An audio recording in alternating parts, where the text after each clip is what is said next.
Eu gostaria de comunicar que o excelentíssimo secretário de Habitação do Estado de São Paulo vai precisar se ausentar, e eu gostaria de franquear a palavra para que ele faça a sua saudação. Por favor, secretário.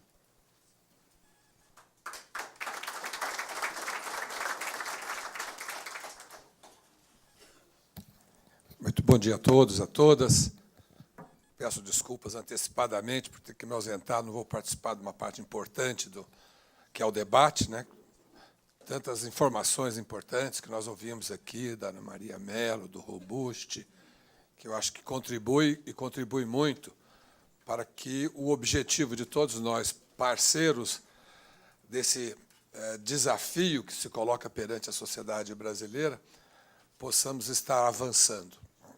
Evidentemente que um programa tão vitorioso quanto é o programa Minha Casa e Minha Vida, e assim como os demais programas que existem na área de habitação por todo o Brasil, e em São Paulo especialmente, estão longe de nós termos ainda atingido o ideal em termos, primeiro, da produtividade, da produção das moradias necessárias para esse déficit cruel, né, que assola contingente expressivo da população brasileira, e também fazê-lo na celeridade que é necessária, porque a cada ano esse déficit se amplia, né? Novas famílias se formam, né? O crescimento que se estima, o mínimo de crescimento para atendimento seria 2%, 2,5% a mais para colocar as pessoas no mercado de trabalho, as famílias que querem ter a sua casa. Então, eu acho que a iniciativa do Sinduscom, quero cumprimentar o Sérgio, né, toda a sua diretoria, por essa iniciativa, assim como a CEBIC, assim como os demais parceiros, a APOP, cumprimentar também a Sinaenco, que está aqui representada pelo Bernasconi, enfim, todas as entidades que estão presentes.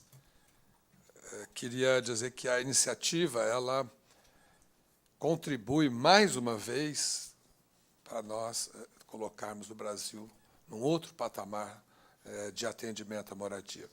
A história, né, que foi aqui mostrada pelo Sérgio, eu acho que ela, por si só, mostra o quanto a iniciativa privada, quando é responsável, séria e quer contribuir, ela pode fazer por tudo aquilo que nós esperamos do país. Queria cumprimentar também a presença de entidades que estão aqui, movimentos, que são parceiros também desse trabalho. O Secov, está aqui o João Crestana, que é o presidente do Conselho, foi um parceiro importante, né? O Secov é um parceiro muito importante. Também queria citar, em nome aqui, né, da minha secretaria e do próprio governo de São Paulo, citar essa parceria importante que nós temos com os órgãos as instituições financeiras que estão no programa. O Zé Urbano Duarte, que é o vice-presidente da Caixa.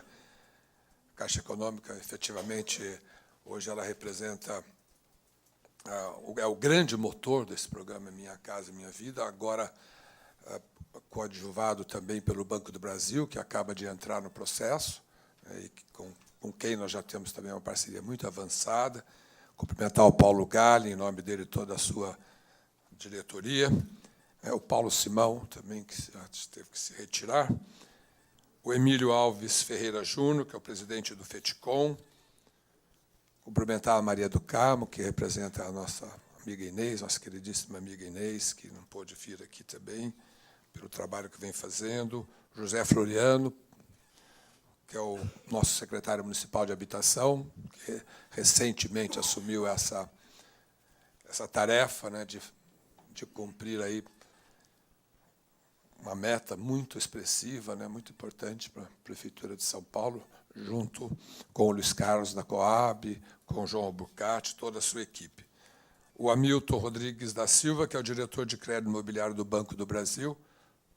Como eu disse, o Banco do Brasil acabou de se juntar a nós, mas já temos um número bem expressivo de parcerias por todo o Estado, especialmente nas regiões fora da capital, e queremos continuar contando com eles. E queria dizer que, depois que saiu, o Marcos Penido é o nosso secretário adjunto, vai participar de todo o workshop, e vai nos levar depois os resultados. Mas, muito rapidamente, o governo de São Paulo, ele, quando decidiu criar o Casa Paulista, o governador, lá na campanha dele, em 2010, ele teve a oportunidade de debater com vários setores, né, da economia, da sociedade de São Paulo, e um deles, com quem ele debateu bastante, foi com o pessoal do setor da construção civil. E foi lá que ele teve o estímulo para que implantasse em São Paulo um novo modelo de atendimento habitacional, de produção habitacional, o qual ele chamava, na época, de o BNDES da habitação. O BNDES da habitação, né, se transformou na Agência Paulista de Habitação de Interesse Social, cujo nome é a Casa Paulista.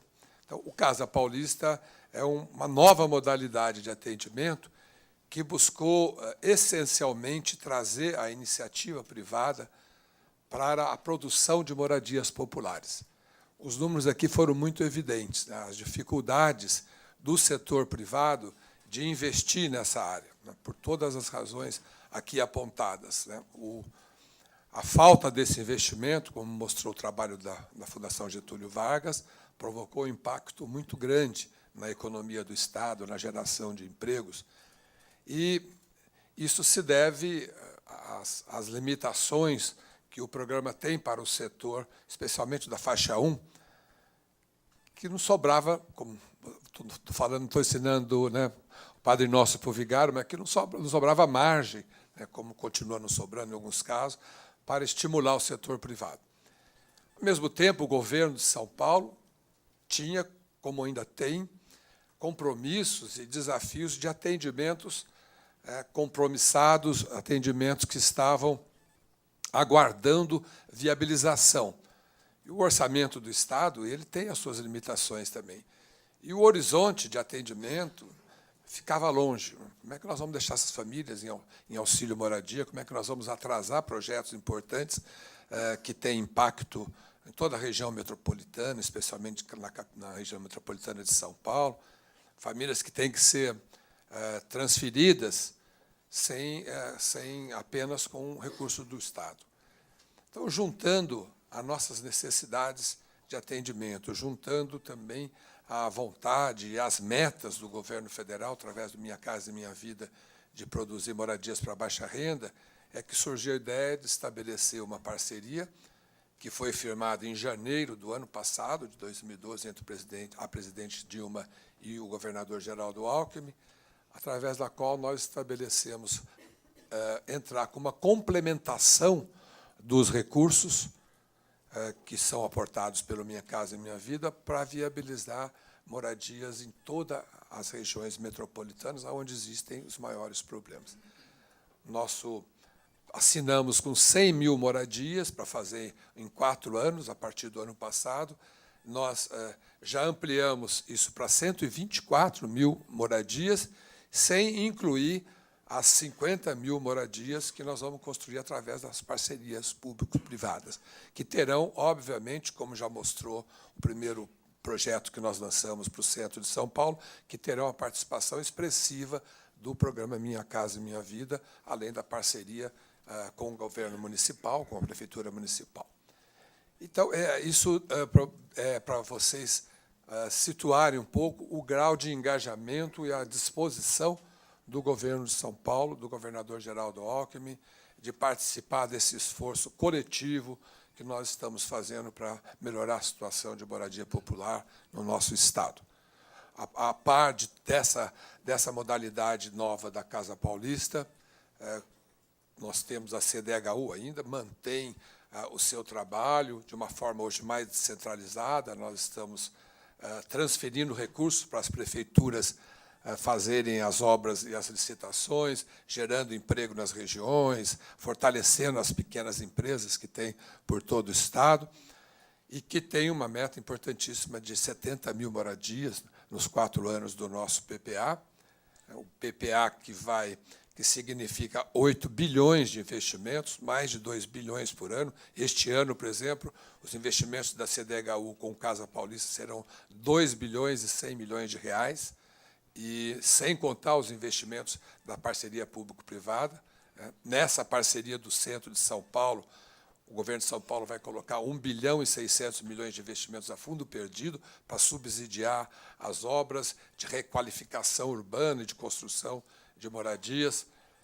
Enfim, são números que, é lógico, números de um Estado mais rico, número de um Estado importante, mas que eu tenho certeza absoluta que são números que estimulam também o setor privado a ser mais, digamos assim, mais presente e de uma forma que, independentemente da aprovação da PEC, seja permanente, Sérgio. A PEC é um desafio, mas eu acho que o que mais estimula o setor privado no momento é ele ver os governos, tanto o municipal como os governos estaduais, a aportarem recursos no seu orçamento, se comprometendo a ajudar nessa tarefa que é de todos nós.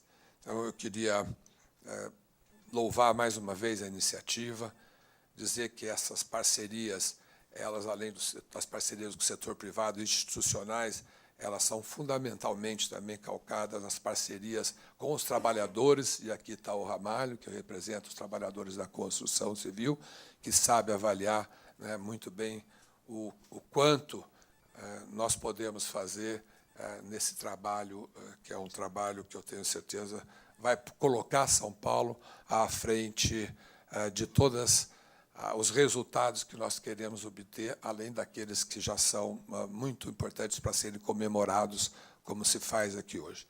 Sérgio, meus parabéns. Tenho certeza que esses gargalos, com o tempo, vão sendo vencidos. Eu sei, né, o Robusti mostrou aqui os problemas que têm a ver com alguns órgãos do setor, né, do Estado.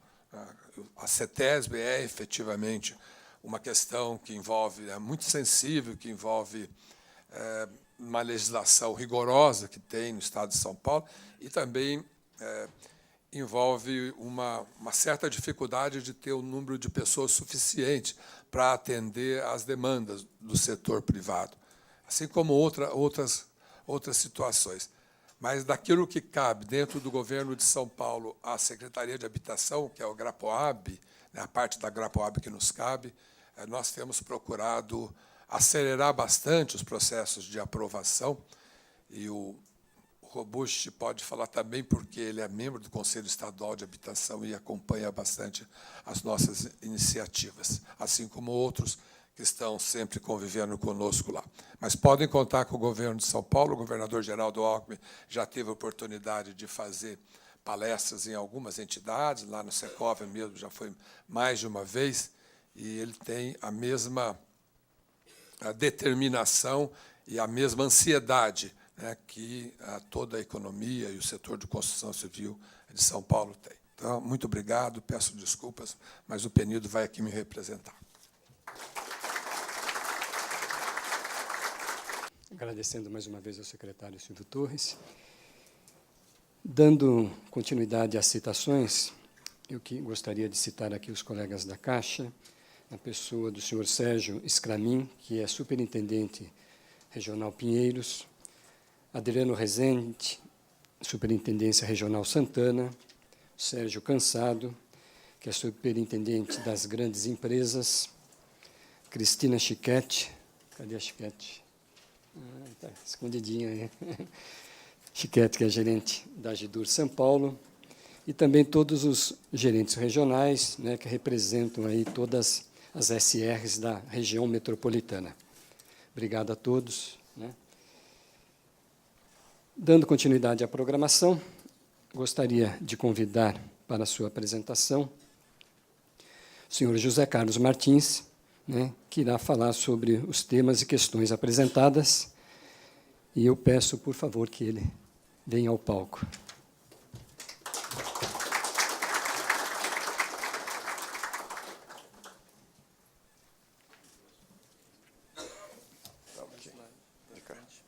Esse aqui? Ok. Nossa, A luz está forte aqui, né? Bom dia a todos. Não dá nem para enxergar aí por baixo, porque a luz está pegando bem no rosto. Mas, bom dia. Eu queria inicialmente saudar e parabenizar pela iniciativa do evento o Serginho, o Paulo, para fazer esse balanço dos 4 anos de Minha Casa Minha Vida, né? Que eu acho que é muito importante a gente fazer balanço, para a gente saber o que aconteceu, o que a gente quer, o que a gente quer para o futuro, como é que a gente vive hoje. Isso é muito importante. Saudar Maria do Carmo, aqui do Ministério das Cidades. Deixa eu voltar. Maria do Carmo, Urbano, o Hamilton, o Emílio, o Ramalho. Estava lembrando aqui hoje, Ramalho, quantas reuniões nós fizemos aqui no Sinduscom para fazer moradia digna com os trabalhadores, com os movimentos sociais, cadeia produtiva, todo esse pessoal que estava aí, que nos acompanhou durante esse tempo, especial Robuste pela garra e vontade nesse assunto ao longo desses anos todos, né, que organizou com tanto carinho, com tanto esforço esse evento aqui, dedicando muitas horas da sua vida aí. Parabenizar também, saudar todos os companheiros que estão aqui, todas as entidades, o Sinaem, a Abramate, a PEOP, né? Afinal de contas, todos estamos aqui reunidos, é muito interessante isso. O Serginho, quando começa a apresentação, ele já fala na linha do tempo e demonstra que esse assunto sempre foi importante para o setor ao longo dos anos. Sempre o setor esteve envolvido nele ao longo dos anos.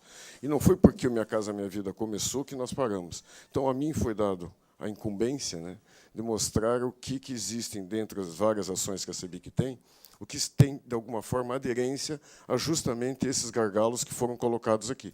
Então, a minha tarefa nesse instante é tentar mostrar aos senhores o que nós estamos fazendo e, mais do que isso, engajar mais gente nessa luta, porque são assuntos, como o Robuste falou, ele foi muito feliz, o grande problema que nós sentimos hoje em relação ao setor é o ambiente de negócios. Não é mais falta de recursos, não é mais falta dessas coisas, é realmente como que nos deixem trabalhar.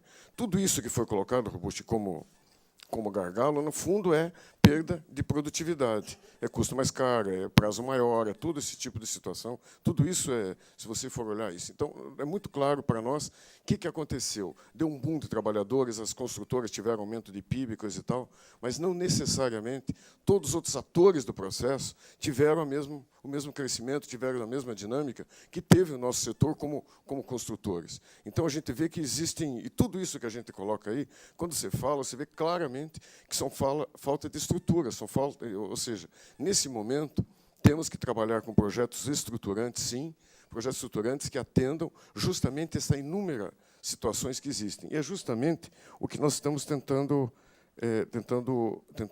trabalhar em cima disso. E o que eu vou mostrar para vocês são algumas ações que nós estamos tentando trabalhar nessa linha.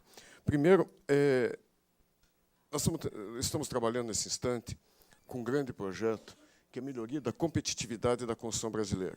Todos esses pontos que foram enumerados aqui, todos, nós detectamos nessa pesquisa que foi feita por outro caminho totalmente diverso, que foi feito pela BUS, tá? Que foi a consultoria que foi contratada para fazer esse trabalho. O que nós estamos fazendo lá? Nós pegamos 6 tipos de empreendimentos. São empreendimentos com recursos do FAR, empreendimentos com recursos do FGTS, empreendimentos com recursos do SBPE e outras fontes de recursos, loteamentos,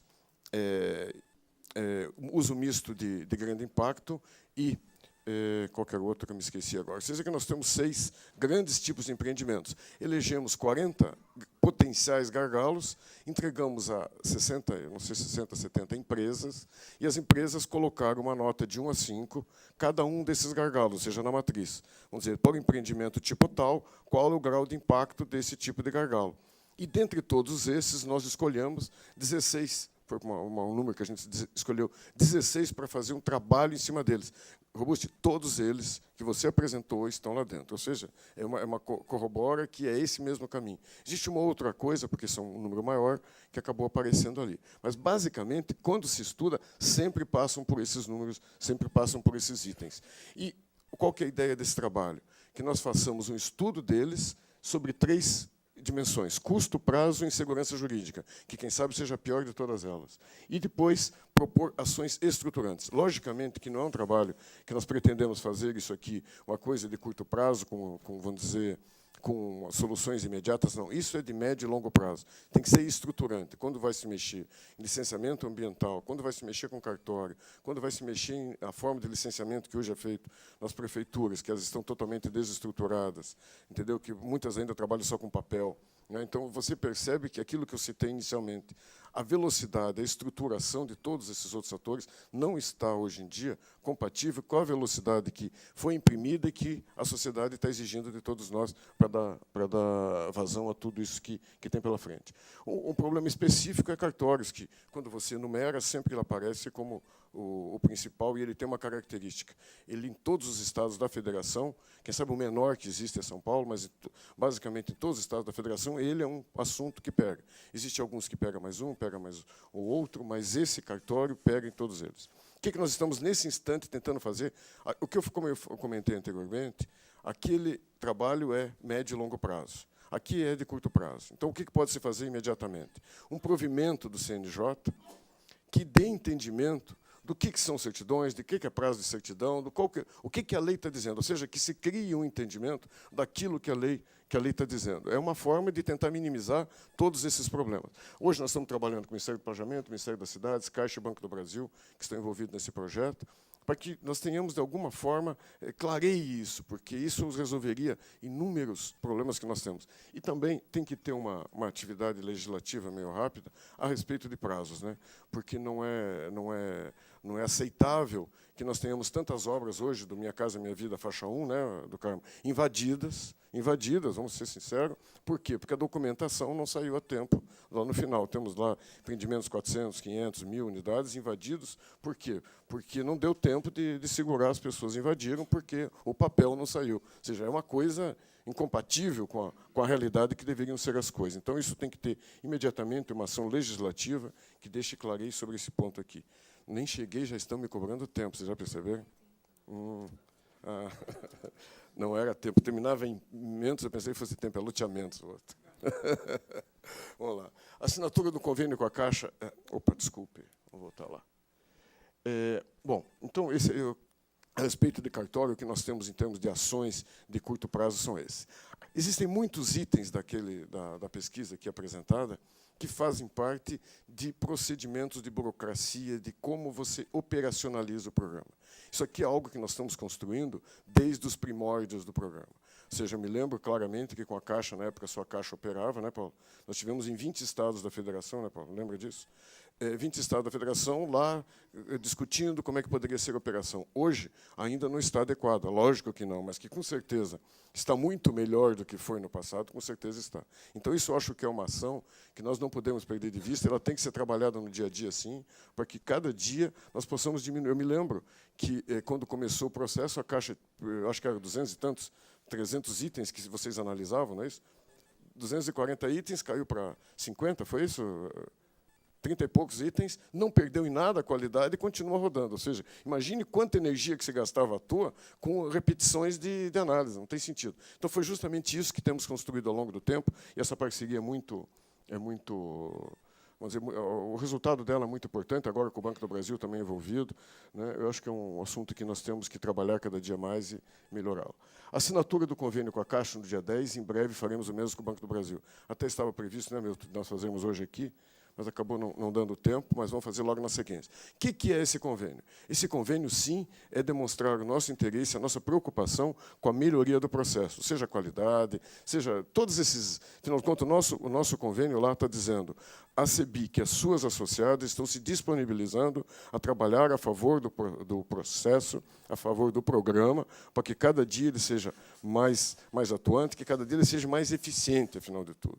Entendeu? Então, vamos lá. Se tem problemas de correções, de qualidade, se algum lugar que tem vício de construção, vamos analisar isso. Por exemplo, eu posso furar você, o número que o Urbano deve dar daqui a pouco, né? Mas vamos dizer, nesse 0800, que a Caixa montou, 91% das reclamações do faixa 2 e 3 respondem não pelas construtoras formais, e sim pelo aquele que a gente brinca e chama que é o formiguinha. Entendeu? Então, vamos lá, nós temos que clarear isso para a opinião pública, para a sociedade, exatamente onde que estão todos esses problemas. Então, esse convênio que a CEBIC tem feito é justamente essa parceria que foi criada ao longo do tempo e cada vez estimulada e cada vez mais essa parceria que a gente possa construir todos esses pontos, afinal de contas.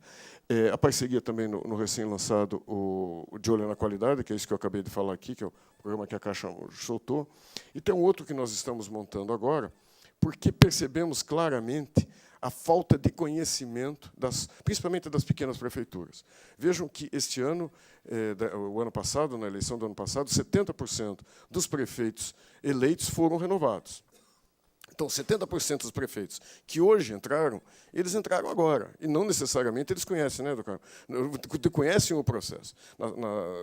Na sexta-feira passada, estive com o do Carmo, estive com o Hamilton, lá no interior do Paraná, fazendo justamente uma apresentação às prefeituras da região, demonstrando a eles como que funciona o programa, porque existe muita desinformação, e, geralmente, na desinformação, existe o medo e elas acabam não atuando sobre isso. Vocês terem uma ideia, eu não sei o número exato aqui, mas um número substancial de municípios que estão enquadrados no Minha Casa Minha Vida, até hoje não construíram uma casa sequer. Uma casa sequer foi construída, e nós entendemos que isso aí é a maior parte deles. Pode ter algum que não queira produzir essas casas, né? Mas a grande maioria é por desconhecimento, até por medo de como é que se leva essa situação para frente.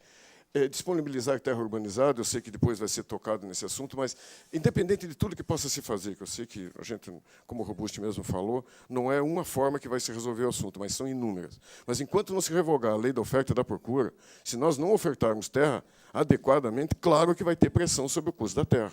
Então, alguns pontos nós temos que trabalhar contra isso. Ok, temos que usar instrumentos do Estatuto das Cidades, nem vou tocar nesse assunto, porque não vou também tirar o discurso do Carmo, né, do Carmo, mas eu queria tocar o nosso lado aqui. Então, por exemplo, uma das formas de você criar oferta imediata é desburocratizar o processo. Não é correto que demore 3, 4, 5 anos para aprovar um loteamento. Entendeu? Olha quanto tempo eu demoro para isso. Olha o custo disso. Quanto que eu demoro para poder ofertar isso? Já imaginou se eu imediatamente pudesse fazer esta oferta dessa terra urbanizada? Quanto que eu balizaria em termos de oferta e de baixaria em termos de custo? Tem outros pontos também que nos incomodam. Algumas ideias que se existem de eu tentar pegar parte disso, distribuo, como se isso não afetasse custo. E quando eu afeto esse custo, que ganho aqui uma partezinha pequena, eu afeto o mercado como um todo, empurro o mercado como um todo para cima, e o resto todo mundo paga essa conta. Ou seja, todos os outros que estão trabalhando acabam pagando uma conta, porque eu tenho uma referência que foi empurrada de baixo para cima, seja via burocracia, seja alguns outros tipos de instrumentos que foram criados nos últimos tempos. Comunidades planejadas também é um assunto que temos trabalhado, principalmente junto com o Secov e com a DIT, que é aquela ideia de, ao invés de você fazer os grandes conjuntos, você faça mini-cidades, que acaba dando a mesma coisa, mas você traz junto o lazer, você traz o trabalho, muitas vezes, né? Você traz a saúde, você traz tudo isso, e você cria uma comunidade integrada como um todo. Isso aí é uma forma que também nós entendemos que pode ser afinal de contas, é uma forma de você ofertar terra urbanizada, porque são grandes quantidades, rapidamente. Isso é um dos instrumentos que nós achamos que pode ser feito. O que acontece? Como ela está montada hoje, ela ainda está montada para... Você consegue viabilizar para empreendimentos de grande porte. Você viabiliza com resort, viabiliza com alta renda. Está complicado de você viabilizar. Então, devem existir instrumentos, vamos dizer, incentivos para que eu possa viabilizar a comunidade planejada com faixa de renda. Não estou dizendo botar só faixa 1, não, porque senão fica um grande conjunto. Mas que faça uma mescla, mas que tenha um tipo de um bairro, não um bairro classe alta, mas uma classe média baixa e baixa, para que você consiga integrar todas essas comunidades. Isso aí está faltando alguns tipos de ações, que é um grupo que a gente tem montado também.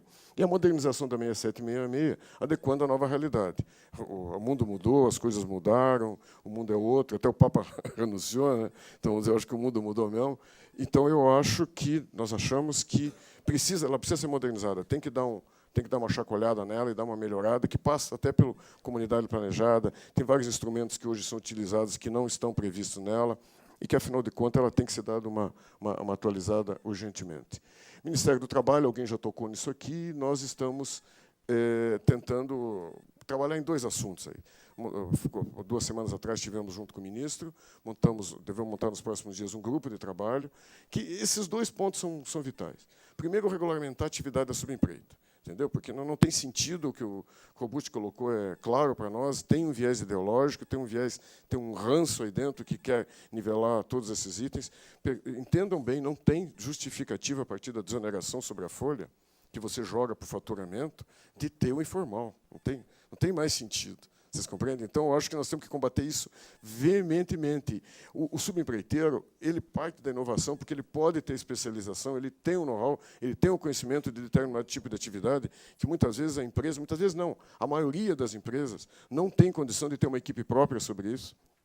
É isso. Principalmente isso afeta as pequenas e médias, que são responsáveis, no caso do Minha Casa Minha Vida, com mais de 80% da produção, não conseguem ter uma equipe especializada em drywall dentro de uma empresa, por exemplo. Sei lá, algumas coisas desse tipo, entendeu? Então, tem que ter a subempreiteiro, não tem como se pensar que não vai existir. Melhoria da produtividade, logicamente, que o especializado aumenta a produtividade, é mais fácil de capacitar, tudo isso. Especialização e, principalmente, diminuição do turnover. Né? Eu acho que uma empresa pequena que termina uma obra, ou termina uma fase de uma obra, tem que dispensar esses trabalhadores para começar uma outra. Se ele tiver um subempreiteiro, você está diminuindo isso. Outro ponto também é o critério de fiscalização. O critério de fiscalização ele está totalmente maluco. Então, vamos dizer assim, de estado para estado, de região para região do estado, de fiscal para fiscal. Entendeu? Então, você vê um fiscal entrando dentro de uma obra e tem um critério, e chega o outro e tem outro totalmente contrário. Tem um exemplo de um estado, não vou dizer, todos vocês devem saber qual é o pior deles, né, mas tem um estado da federação que, na verdade, a linha da vida, o pessoal nosso lá não faz mais. Porque sempre que você faz o que chega lá e fiscaliza, diz que está errado. Então, eles preferem deixar que seja autuado, daí eles fazem para fazer de acordo com aquele fiscal ali está pedindo. Ou seja, é uma falta de critério total que não se pode conviver com isso. Não é bom para ninguém. Tem que ter uma regra clara, objetiva, e que nos atenda aquilo que atenda a todos. Isso eu acho que todos esperam disso. E é uma bandeira que nós queremos discutir fortemente junto ao Ministério. Capacitação, nós temos algumas ações, que isso é muito importante. Primeiro, com o sistema SCNI, sem dúvida nenhuma, que estamos nos próximos dias, nem sei exatamente aí quando que nós devemos soltar. Esse é um grande programa de capacitação específico para as construtoras, com foco, se possível, dentro do canteiro de obra, para você poder fazer uma retenção maior do trabalhador que está lá. Porque muitas vezes se prepara ele dentro do barracão, o cara sai dali e vira informal, ou seja, o dinheiro do trabalhador formal que está bancando aquilo, ou do próprio governo que está bancando aquilo, e no momento seguinte ele vira o informal, está competindo com tudo aquilo que a gente não quer, não é isso, Ramalho, que a gente não pode acontecer. Temos parceria com o governo federal, com alguns ministérios do Trabalho e Emprego, Ministério da Indústria e Comércio e Ministério do MDS Desenvolvimento Social. Também, agora, nos últimos dias, nós começamos a trabalhar mais fortemente no Pronatec. E o Pronatec em duas frentes. Uma com o MDS, que trabalha com o pessoal que estão debaixo desse guarda-chuva da proteção social de governo, né, que tem o Bolsa Família, tem uma série de outros programas, que eles têm prioridade em serem capacitados e virem para a construção civil. Mas, independente disso, estamos começando, a ideia é começar por 3 estados, São Paulo, Rio e Rio Grande do Sul, que é o Pronatec, que é do Movimento Brasil Competitivo. Aí ele muda e você tem capacitação, vamos dizer, requalificação dos trabalhadores que estão no canteiro já, né? Vamos dizer, você pega e prepara ele melhor, você prepara outros da comunidade, não necessariamente só o pessoal oriundo do Bolsa Família, mas é um trabalho muito interessante que nós estamos trabalhando. E, principalmente, esse último item, que, quem sabe, seja um dos maiores problemas que a gente tem hoje, que é o tal do seguro-desemprego. Né? O tal do seguro-desemprego, que hoje, no Brasil, tem um desvio enorme. Em 2011, se não me falha a memória, nós estávamos com 2.900.000 trabalhadores na construção civil, ninguém conseguia trabalhador, e tinham 900.000 oriundos da construção civil no seguro-desemprego. Então, vocês veem que é uma distorção total, que não tem cabimento uma situação dessa, a sociedade paga esta conta. Então, qual que é a ideia? A ideia é que eles sejam capacitados, já que não estão conseguindo emprego, tá certo? Não é isso? Já que eles não estão conseguindo emprego, então precisam ser melhor capacitados para poder trabalhar conosco. Hoje tem um critério lá, a ideia é especificamente na construção civil, que a gente está propondo, tá, Ramar? Que deu uma... Agora, parece que, se não me engano, é na reincidência, 3ª vez, mas na nossa baixa para a 2ª, na 1ª, no nosso setor, que a gente, rapidamente. O grande problema é conseguir ofertar vaga suficiente para esse povo todo, porque é uma forma de inibir isso aí. Eu também queria anotar mais alguns aqui, que acabei vendo só depois. Né? Um deles é estender o programa Minha Casa Minha Vida aos municípios menores do que 50.000 habitantes. que eu quero dizer com isso? É porque, na verdade, quando o programa foi formatado, fisicamente era impossível de você atender os 5.000 e tantos municípios brasileiros. Então, foi feita uma linha de corte. Tinha 100 mil, depois veio para 50 mil. Só que hoje eu acho que dá para pensar num programa que atenda as cidades abaixo de 50 mil, nos mesmos moldes que são feitas acima de 50 mil habitantes. Estudar também o Faixa 2, é um estudo que a Ana aqui está desenvolvendo para nós, né, Ana? Que você tente demonstrar a evolução nos últimos tempos que houve entre a renda das pessoas e o custo efetivo do bem, porque houve um descolamento total, e isso, na verdade, acaba se refletindo esse descolamento na entrada que a pessoa tem que dar. Isso, de alguma forma, está limitando o mercado, que não é bom para quem compra, não é bom para quem faz, não é bom para o governo, não é bom para o programa também. E tem um outro assunto também que é muito importante, que temos trabalhado, quando o Robusti colocou, eu me lembrei, a aprovação de processos consultivos inovadores. Tá certo? Que ainda é muito lento, ainda é muito complicado. É uma das grandes demandas que nós temos tido, e por isso que, muitas vezes, quando você olha ali que é muito difícil, passa muito por isso. Não adianta eu querer fazer investimento no equipamento, treinamento de pessoas, estudar, aprofundar um negócio, se depois, na hora da prova, demora 3 anos. Você compreende? Então, isso acaba inibindo, acaba tirando o estímulo para as empresas investirem mais fortemente em sistemas consultivos inovadores. Bom, pessoal, que eu procurei, de alguma forma, ser mais rápido possível, aí, demonstrando todos esses pontos, mas reforçando essa tese. O setor da construção tem construído, ao longo do tempo, auxiliado o governo, auxiliado a sociedade a construir esse tipo de programa. É o que nós vamos continuar fazendo, com certeza, tenho certeza absoluta disso. E quando nós estamos apresentando isso aqui, é para engajar a maior quantidade possível de pessoas, via sua entidade, via tudo isso, para que nos dê apoio, nos dê força, para que todos esses assuntos a gente possa levar cada vez mais para frente. Obrigado pela atenção de vocês.